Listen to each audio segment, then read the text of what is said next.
Avui posem el focus en les dones, que han fet possibles tota aquesta història. Han tingut un paper essencial en la construcció del relat gastronòmic del nostre país. La cuina és salut, que realment si cuidem la nostra alimentació som gent més saludable, però hem de conèixer d'on venim i per què cuinem d'aquesta manera. La clau és el coneixement.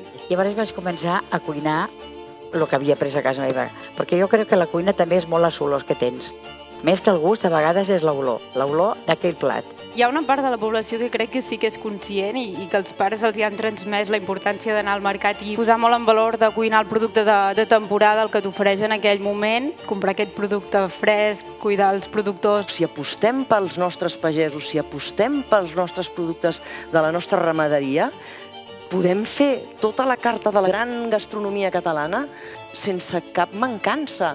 Hem de reivindicar aquesta vinculació històrica i referent de les dones amb el fet gastronòmic. Aquesta taula el que ha fet també és valoritzar i visibilitzar la contribució de tantes dones que en silenci i amb esforç quotidià el que fan és sostenir la nostra vida, les guardianes d'un patrimoni que és cultura, que és identitat i que és emoció.